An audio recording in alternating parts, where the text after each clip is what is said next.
نان مسلم تھے وہ بھی ہمیں جیل میں دیکھ کر یہی کہتے تھے کہ آپ ہی نے کہا یہ فلاں بات. ہم نے کہا اللہ تبارک و تعالیٰ نے تم کو بھی یاد کرا دیا. میرے عزیزو، ستیزہ کار رہا ہے ازل سے تا امروز، شرار ابو لہبی سے چراغ مصطفی بھی. یہ آج کل کے معاملات نہیں، ابتدا سے حق اور باطل کے معرکے ہوتے رہے. لیکن ایک بات میں آپ سب کو بتانا چاہتا ہوں، مظفر کو مقید نہ سمجھ اے سیاد. سیدنا مظفر حسین کچھوچوی رحمۃ اللہ تعالی علیہ جیل گئے تھے، قید میں تھے. تب انہوں نے یہ شعر کہا تھا کہ مظفر کو مقید نہ سمجھ اے سیاد، میری یہ اسیری بھی سنت آبائی ہے. میرے آبا و اجداد کی سنت ہے جس پر میں عمل کر کے آ رہا ہوں. میرے بزرگوں کی یہ سنت تھی. بہرحال جن کو جس راستے سے مجھے گزارنا تھا، لوگوں کے دلوں میں یہ ٹھنڈک تھی شاید کہ زبان بند کر کے چند دنوں کے لیے قید کر دیا جائے. مگر میرا عقیدہ یہ تھا کہ اللہ تبارک و تعالی جب تک چاہے کہ کوئی اس کے لیے پابندی نہیں لگا سکتا.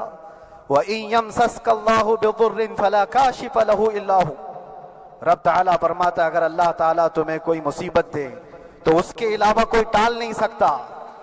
وَإِن يَمْسَسْكَ اللَّهُ بِخَيْرٍ فَلَا رَادَّ لِفَضْلِهِ. اور اللہ کسی کو بھلائی دے دے تو پھر اس کو روک بھی کوئی نہیں سکتا.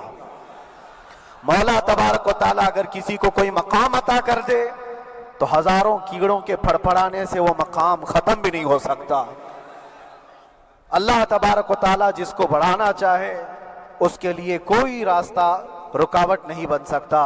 اس لیے کہ ہم نے تاریخ میں دیکھا ہے پیبند لگے کپڑے پہننے والے، پیروں میں چپل نہیں تھے، جن کے ناخن تک اکھڑ جاتے تھے، لیکن وہ جب چلتے تھے قیصر و کسریٰ بھی کانپتے تھے. جن کا ہی یہ نعرہ تھا ٹل نہ سکتے تھے جنگ میں اگر اڑ جاتے تھے، پاؤں شیروں کے بھی میدان سے اکھڑ جاتے تھے، حق سے سرکش ہوا کوئی تو بگڑ جاتے تھے. ارے تیغ کیا چیز ہے، ہم توپ سے بھی لڑ جاتے تھے. یہ وہ صحابہ کرام اور اسلاف کرام، ان کا یہ معمول تھا. بظاہر ان کے پاس کوئی اسباب نہیں تھے لیکن اللہ کی مدد تھی. وہ پانی کی طرح بہتے ہوئے چلے گئے. نہ چٹانوں نے ان کا راستہ روکا، نہ دریاؤں نے ان کا راستہ روکا. وہ جس طرف سے جاتے تھے اللہ تعالیٰ ان کے لیے راستے بناتا تھا. عزیزان گرامی وقار، کون ہے وہ جو دریائے دجلہ میں اپنے گھوڑے دوڑائے تھے؟ کون ہے وہ جو دریا میں اپنی کشتیاں ڈال کر جلا دیا تھا کہ واپس جانے کا کوئی تصور نہ ہو؟ یہ سب میرے مصطفیٰ کریم کے دیوانوں کی ہی بات تھی. اسی لیے آج بھی دنیا گھبراتی ہے تو شانے لوگوں سے نہیں، دیوانوں سے ہی گھبراتی ہے. بہت زیادہ چالاک رہنے والوں سے نہیں، دیوانوں سے دنیا گھبراتی ہے. اس لیے کہ دنیا کو پتہ ہے، دنیا جانتی ہے کہ دیوانہ کہاں دیکھتا ہے کسی کو پتہ نہیں. اور یہ اس دیوانے کی بات کر رہا ہوں جس کے لیے اللہ کے حبیب صلی اللہ تعالیٰ علیہ وسلم کی عزت و وقار سب سے اول ہے. عزیزان گرامی وقار، آج آپ کے سامنے حاضر آیا یہ میرے استاد گرامی، مربی، استاذ الاساتذہ، برادر گرامی حضرت العلامہ مفتی زبیر احمد صاحب قبلہ ادام اللہ اقبالہ، جنہوں نے دن رات ایک کر دیے تھے. میرے خیال سے 8 مہینے میں جتنے ان کے بال سفید ہوئے اس سے زیادہ نہیں ہوئے ہوں گے. صرف اس لیے نہیں کہ ایک بھائی کے لیے، اس لیے بھی لڑ رہے تھے کہ ایک عالم کے لیے جس سے دین کا بہت سارا حصہ وابستہ ہے. ان کی محنتیں رائگاں نہ گئیں. بہت سارے میرے احباب و اقربا، خاص طور پر مدن پورہ اور وکرولی سے، جنہوں نے اپنے گھر بار چھوڑ کر میرے لیے دوڑتے بھاگتے رہے. اللہ رب العزت اس بات کا شاہد ہے، ایک ایک دن اندر میں نے سب کے لیے دعائیں کی ہیں. اور ایسا نہیں کہ کوئی دن بھولا جاتا. اور باہر کی ہمیشہ یہ خبریں آتی رہتی ہیں کہ حالات کیسے کے کیسے ہوتے جا رہے ہیں. کبھی اگر گھبراہٹ اور بے چینی ہوتی تو میرے عزیزوں صرف ایک ہی بات ہمارے پاس تھی علاج کے لیے. ایک ہی علاج تھا. جب بے چینی بڑھ جاتی، اپنوں سے رابطہ نہیں ہو پاتا اور کسی کے خبر نہ پہنچتی کھانے پینے کی تکلیفیں، رہنے سہنے کی مصیبتیں جب سر پر آتی تو ایک ہی علاج تھا، ان کے نثار کوئی کیسے ہی رنج میں ہو، ان کے نثار کوئی کیسے ہی رنج میں ہو، جب یاد آ گئے ہیں سب غم بھلا دیے ہیں، جب یاد آ گئے ہیں سب غم بھلا دیے ہیں۔ اس رسول محترم صلی اللہ تعالیٰ علیہ وسلم کا احسان عظیم ہے۔ بار بار مجھے یہ احساس ہوتا رہا، پوری دنیا اگر چھوڑ دے مگر یقین تھا آمنہ کا لال کبھی نہیں چھوڑے گا، اور چھوڑا بھی نہیں، اور چھوڑا بھی نہیں۔ ہر رات جو ہمارا معمول تھا ہم نے جو دیکھا، ہماری پچھلی زندگی میں ہم نے اتنے عجائبات نہیں دیکھے ہوں گے جو 8 مہینے کے اندر ہم نے دیکھے۔ نبی پاک صلی اللہ تعالیٰ علیہ وسلم کے انعامات و اکرامات، رب تبارک و تعالیٰ کی مدد سے دل مضبوط ہوتا ہے۔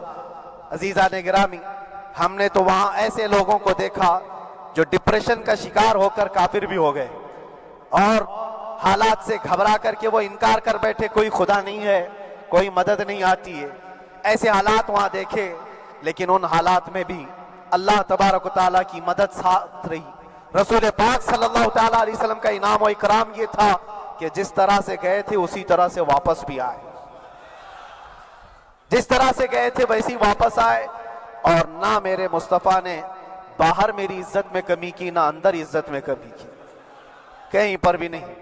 الحمدللہ، جس شان کے ساتھ رسول پاک صلی اللہ تعالیٰ علیہ وسلم اپنے چاہنے والوں کو رکھتے ہیں، وہ میں نے دنیا میں دیکھا، اور پھر یہ عرض کیا آقا آج آپ کی عزت پر بات کرنے والے کو چاہے وہ 1000 کال کوٹری کے اندر ہو، آپ عزت کے ساتھ بٹھاتے ہیں تو پھر قیامت کے دن اس کی عزت کا کیا حال ہوگا۔ عرش حق ہے مسند رفعت رسول اللہ کی، دیکھنی ہے حشر میں عزت رسول اللہ کی۔ میرے عزیزو، ایک بات کو طے کر کے چلو، انہیں جانا انہیں مانا، نہ رکھا غیر سے کام، للہ الحمد میں دنیا سے مسلمان گیا۔ اس ایک بات میں جو عزت ہے، دنیا کے کسی مقام و منصب اور مرتبے میں عزت نہیں ہے۔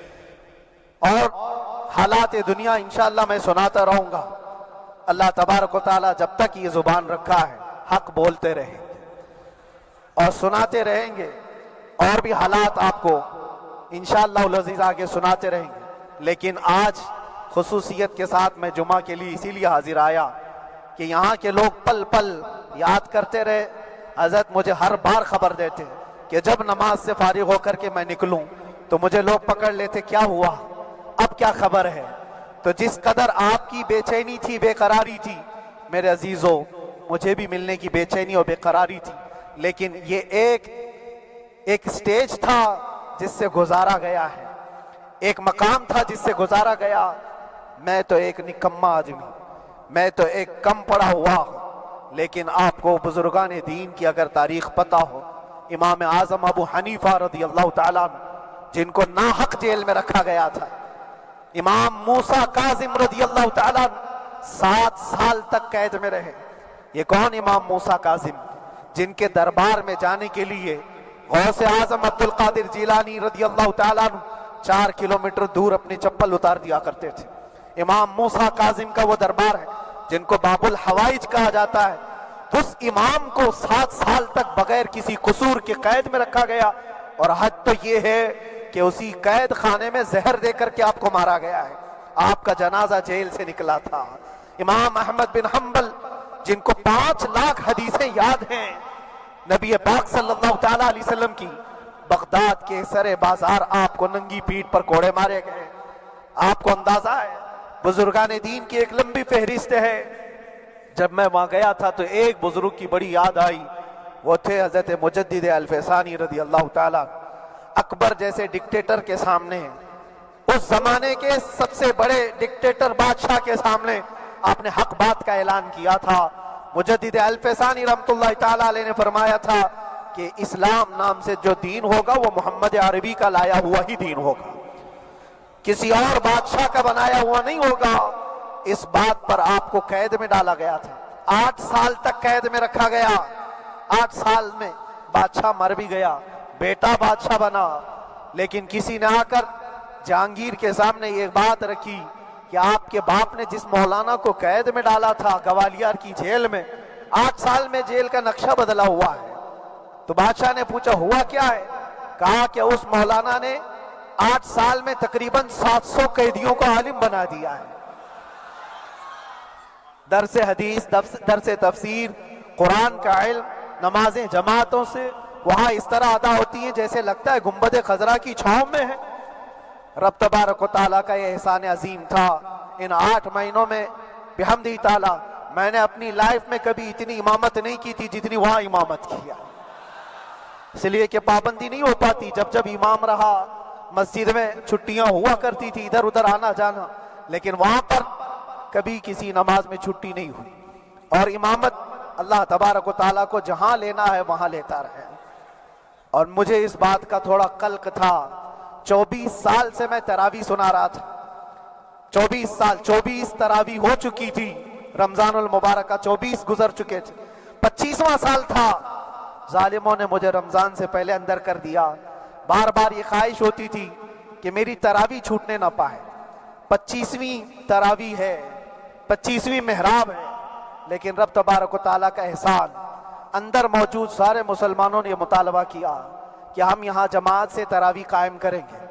اور اب تک لوگ الم تری کیف والی تراویح کبھی کبھار پڑھ لیا کرتے ہیں، لیکن سارے لوگوں نے مل کر کے یہ اتفاقاً کہا کہ ہم پورا قرآن آپ سے سننا چاہتے ہیں۔ کیسے کیسے قیدی تھے، کیسے کیسے کرائم والے تھے۔ میں نے کہا آج میں ایک دن پڑھاتا ہوں، ایک پارہ پڑھوں گا، آپ کو اگر لگے تو بتا دینا، بھاری پڑ جائے، کیونکہ لوگ سارے کرمنل ہیں اور کئی طرح کے جرائم کیے ہوئے لوگ ہیں۔ نماز دین سے کہاں زیادہ رشتہ، کہاں ہو سکتا ہے یہ گھبرا کر بھاگ جائیں۔ ایک دن پڑھاؤں گا، اگر آپ کو لگے تو بول دینا، نہیں تو کل سے الحمد للہ۔ پہلے دن تراویح پڑھا ہے، دوسرے دن سارے لوگوں نے کہا آپ نے ایک پارہ پڑھایا ہے، سحری تک بھی پڑھائیں گے تو انشاءاللہ کھڑے رہیں گے۔ یہ جو استقامت، یہ ساری چیزیں دلوں کا جمع ہونا اور ہماری طرف دلوں کو پھیر دینا بغیر اللہ کی مدد کے نہیں ہوتا، رسول پاک صلی اللہ تعالیٰ علیہ وسلم کے کرم و احسان کے بغیر نہیں ہوتا۔ وہ تراویح بھی پڑھتے رہے، تفسیر قرآن بھی سنتے رہے اور قرآن کی تعلیم بھی لیتے رہے۔ پھر مجھے اندازہ یہ ہوا کہ رب تبارک و تعالیٰ کی منشا یہ تھی کہ ہماری تراویح کی محراب کی سلور جبلی جیل کے اندر ہو جائے۔ مجھے اس بات کا کوئی قلق نہیں رہا کہ میری کوئی چیز چھوٹ گئی ہے۔ ہاں، عید، بقرعید، محرم، یہ تمام چیزیں لوگوں کی یاد تو رہتی، رشتہ دار، احبا، اقربا کی یاد، لیکن اللہ کی مرضی، میرا رب تبارک و تعالیٰ جو پسند کرے اس میں ہم راضی ہیں۔ اگر مولا یہ چاہتا ہے کہ میں تنہا پڑھوں تو اس کی رضا میں ہم راضی ہیں، اگر وہ چاہتا ہے کہ مجمع ہزاروں میں ہم نماز ادا کریں تو اس کی مرضی پر ہم قائم ہیں۔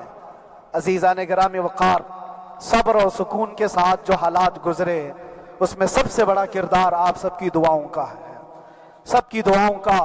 مشائخ، سارے پیران اعظام، تمام سلاسل کے اور ہر مسجد کے امام اپنے محراب اور منبر سے جو دعا کرتے رہے، یہ سارا ذخیرہ میرے لیے اتنا بڑا ہے جس کو میں بیان نہیں کر سکتا۔ ہر ایک کی جانب سے دعائیں، عورتوں بچوں کی طرف سے منتیں، روزے، نہ جانے کیا کیا کر لیا۔ پھر مجھے اندازہ ہوا کہ صرف اپنے آرام، اپنے راحت کے لیے پھڑپھڑانے سے کچھ نہیں ہوگا۔ رب تبارک و تعالیٰ یہ چاہتا ہے کہ پوری امت مل کر کے اس فقیر کے لیے دعا کرے، اور اللہ تعالیٰ کو جب تک منظور تھا تمہاری دعائیں ہوتی رہی۔ بعض لوگوں کو یہ خیال بھی آیا، کچھ میرے احبا اقربا رشتہ داروں نے بھی کہا اتنی ساری دعائیں ہوئی، اتنی ساری دعائیں ہوئی، قبول کیوں نہیں ہوتی؟ ایک بات یاد رکھو، پوری دنیا مل کر کھڑے ہو کر دعا کرے، اللہ کی قدرت پر کوئی کام کرنا واجب نہیں ہے، اللہ پر کوئی چیز واجب نہیں ہے۔ اگر وہ اپنے فضل سے عطا کر دے تو اس کا احسان ہے، اس کا احسان ہے۔ اب چاہے وہ سال بھر میں قبول کرے کہ 5 سال میں قبول کرے۔ ایک بات یاد آتی ہے میرے عزیزوں، ہماری قید تو 8 مہینے کی ہوگی، ان بزرگان دین کی قید 8 سال، 7 سال۔ امام محمد بن حسن عسکری 20 سال تک قید میں رہے، 20 سال تک اندر سلاخوں کے پیچھے بند رکھا گیا۔ یہ اہل بیت اطہار ہیں، ائمہ اعظام ہیں، ان کی تکلیفیں دیکھ کر پھر ہماری تکلیف چھوٹی لگتی، اور پھر نبی پاک صلی اللہ تعالیٰ علیہ وسلم کی یاد آتی. صرف اس بات کا ہمیں فخر تھا کہ تم نے کبھی چوری کے الزام میں تو نہیں گرفتار کیا, کسی گھناؤنے الزام میں تو نہیں گرفتار کیا. ہاں اگر کسی بات پر گرفتار کیا ہے تو ان سے پوچھو تو اب یہ بولنے میں بھی شرم کرتے ہیں. مولانا کو کیوں گرفتار کیا ہے, مولانا کو کیوں اندر رکھا ہے؟ شرم آتی ہے بولنے میں, کیونکہ انہوں نے کچھ ایسا بولا تھا جس کو بولنے میں شرم آتی. کیا بولا تھا میرے عزیزوں؟ یہ ایک الگ کہانی ہے, ابھی میں اس پر کچھ گفتگو نہیں کرتا, اس لیے کہ ہر ایک کو یاد ہو چکی ہے, ہر ایک کو یاد ہے. میں اس کہانی کی طرف نہیں جاتا, لیکن اتنا مجھے آج اس ملک میں رہتے ہوئے احساس ہے کہ ابھی بھی انصاف ختم نہیں ہوا ہے. انصاف پوری طرح ختم ہو جائے تو اللہ کا عذاب آ جائے گا, اللہ کا عذاب آ جائے گا. چند لوگ نا انصافی کر سکتے ہیں, لیکن پوری کی پورے روئے زمین پر رہنے والے انسان نا انصافی کرے, ایسا نہیں ہوتا. ہمارے حق میں سپریم کی طرف سے جو انصاف آیا ہے, ہمارے دل میں اس قدر جگہ ہے آج, اور اس قدر احساس ہے کہ ہمیں یہ اندازہ آج بھی ہوتا ہے کہ چاہے کچھ بھی ہو جائے لیکن انصاف پوری طرح سے مر نہیں سکتا, انصاف پوری طرح سے مر نہیں سکتا. یہ ہمارا ملک عزیز ہندوستان کسی خاص آدمی کے ٹھیکیداری میں نہیں ہے, سبھی کا خون شامل ہے یہاں کی مٹی میں. کسی کے باپ کا ہندوستان تھوڑی ہے, ہمارا بھی ہے, آپ کا بھی ہے, سب کا بھی ہے.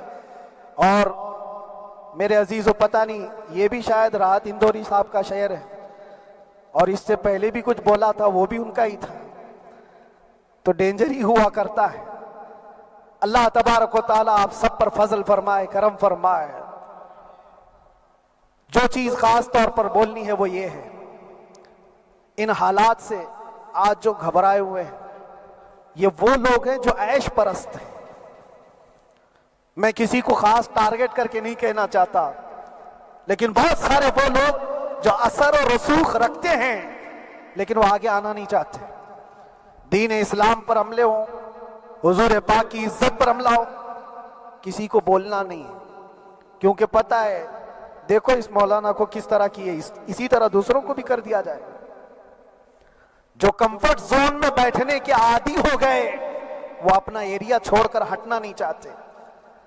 اگر میں کچھ کہوں گا حضور پاک صلی اللہ تعالیٰ علیہ وسلم کی ناموس کے لیے تو میرا عیش خطرے میں آ جائے گا. اکثر کی یہی سوچ ہے, میرا تو اپنا دھندا ہے, میرا بزنس ہے, میرے بیوی بچے ہیں, ہو سکتا ہے یہ مولانا کو کسی چیز کی فکر نہیں ہوگی. آپ کو میں بتاؤں, آپ کو اندازہ نہیں ہمارے دل میں ہمارے بچوں کی کتنی محبت ہے. میرے بھی چھوٹے سے بچے ہیں, جب وہ جیل کی سلاخوں کے سامنے آ کر آنسو بہاتے تھے تو دل پر چھریاں چلتی تھی. وہ بچے جو ہمیشہ ہمارے سینے پر سوتے رہے, آج میں ان کو چھو بھی نہیں سکتا.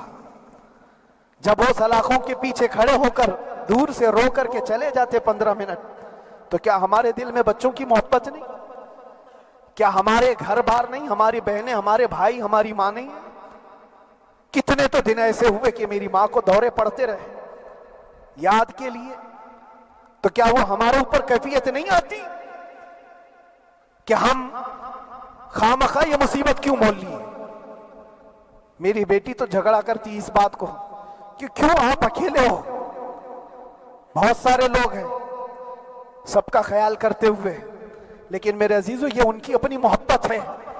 سارا ایک پریوار اور اس سے زیادہ میرے شاگردوں کی ایک دنیا ہے. کتنے ایسے ہیں, میں جانتا ہوں کہ 8 مہینے تک نرم غذا نہیں کھائی میرے ان بچوں نے. میں جانتا ہوں ان کا صرف یہ خیال تھا کہ اندر پتہ نہیں جیل میں آپ کیا کھا رہے ہوں گے, ہم یہاں نرم غذا نہیں کھائیں گے, گوشت مچھلی نہیں کھائی, حالانکہ یہ کوئی چیز تمہارے اوپر واجب نہیں تھی. یہ حالات میں اس لیے بتا رہا ہوں میرے عزیز, کسی کے وہم و گمان میں اگر یہ ہے تو نکال دے کہ میرے آس پاس کچھ نہیں ہے, میں کسی کو چاہتا نہیں, یا میرے ساتھ محبتیں نہیں ہیں. کثرت سے محبت کرنے والے لوگ ہیں میرے پاس, میرے ان بھائیوں کی اور میرے بہنوں کی، میرے گھر والوں کی محبت تو ایسی ہے کہ ان کے گھروں کے بچوں کے معاملات بھی بغیر مجھ سے پوچھے نہیں ہوتے۔ اگر 8 مہینے اندر رہا تو کسی کا رشتہ نہیں تو بات چیت بھی نہیں ہے، رشتہ نہیں ہوگا جب تک یہ نہ آئے، سارے کام ڈیپینڈ رہتے تھے۔ مجھے بھی ان تمام چیزوں کا احساس ہے، لیکن یہ سب چیزیں ایک طرف، میرے مصطفیٰ کی عزت اپنی طرف۔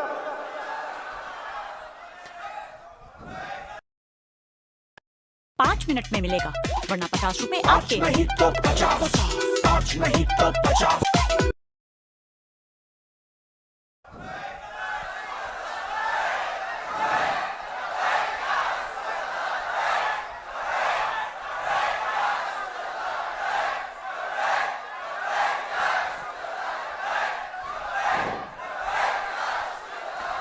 میرے عزیزوں،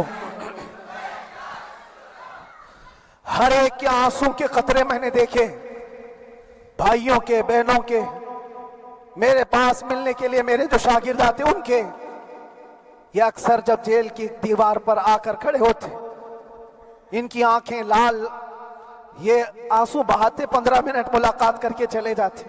آپ کو کیا اندازہ ہے اندر کے حالات ایک دن 1 سال کے برابر لگنے لگتا ہے، گھٹتے رہتے، لیکن ایک بات کا احساس بار بار ہوتا کہ یہ ساری محبتیں ایک طرف ہے، لیکن ہم جس کے لیے کھڑے ہوئے ہیں اس کی محبت میں کوئی سمجھوتا نہیں، اس کی محبت میں کوئی سمجھوتا نہیں۔ ایمان اسی کا نام ہے، لا یؤمن احدکم حتی اکون احب الیہ من والدہ وولدہ والناس اجمعین۔ تم میں سے اس وقت تک کوئی پورا مومن نہیں ہو سکتا جب تک کہ اپنی اولاد، اپنے مال دولت، اپنے ماں باپ، سب سے زیادہ اپنے رسول سے محبت نہ کرے۔ دعا یہی کرتے رہو جب حضور پاک کا معاملہ آئے تو ساری دنیا ایک طرف ہو جائے۔ میں نے ایک واقعہ پڑھا تھا اندر ہی، حضرت خالد بن ولید رضی اللہ تعالیٰ ایک قلعے پر اچانک حملہ آور ہوئے تھے۔ وہ قلعے میں موجود جو دشمنان اسلام تھے ان کی پارٹی چل رہی تھی، بڑے بڑے قالین، صوفے بچھے ہوئے، تشتوں میں قیمتی کھانے رکھے ہوئے تھے۔ خالد بن ولید کے ساتھ جو لشکر ہے، یہ تو وہ غریب صحابہ تھے جو پیون لگے کپڑے پہنتے، ایک کھجور پر پورا دن گزارتے۔ جب یہ اس قلعے پر حملہ آور ہوئے تو دشمنان اسلام جو تھے وہ مقابلہ کرنے کی ہمت نہ جٹا سکے، بھاگ گئے، سب سارا مال سب چھوڑ کر بھاگ گئے، بغیر کسی جنگ کے، بغیر کسی قتل قتال کے پورا قلعہ فتح کیا خالد بن ولید نے۔ اب سنو، جو صحابہ تھے وہ مال غنیمت جمع کر رہے تھے، کیونکہ یہ عرب کے لوگ ایسے مہنگے قالین نہیں دیکھے تھے، ایسے مہنگے صوفے، اتنی قیمتی غذائیں انہوں نے دیکھی نہیں تھی۔ سب جمع کرنے لگے، سب جمع کرنے لگے۔ خالد بن ولید نے کہا خبردار، ہاتھ مت لگانا، سب ہٹ جاؤ۔ سب ہٹ گئے، چند صحابہ کو بلایا، یہ سب جمع کرو، اس کو آگ لگا دو۔ پورا مال غنیمت جو تھا آگ لگا دیا۔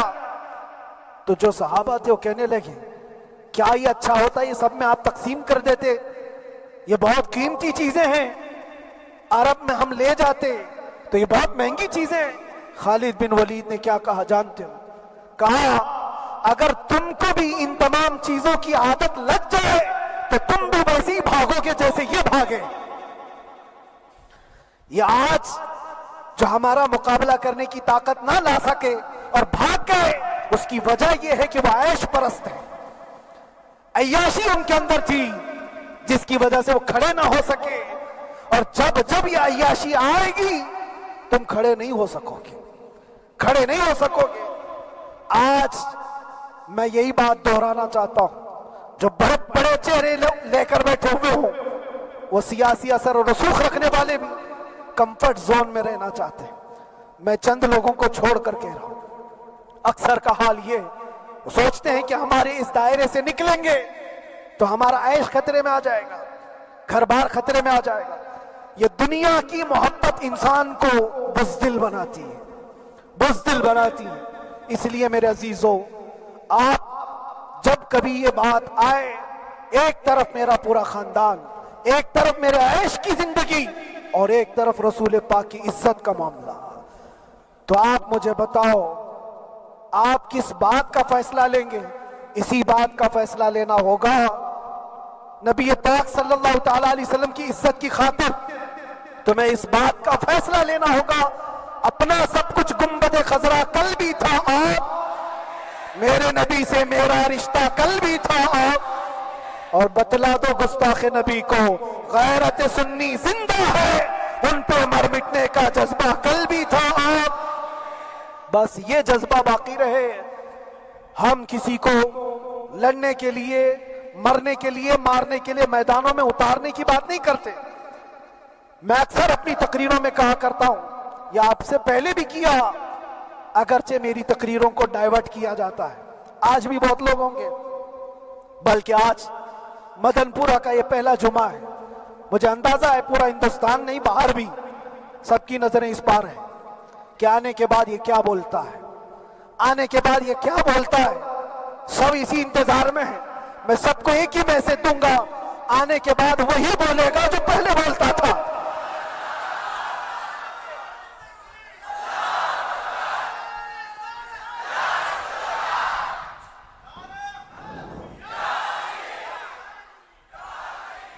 اگر کچھ غلط ہوتا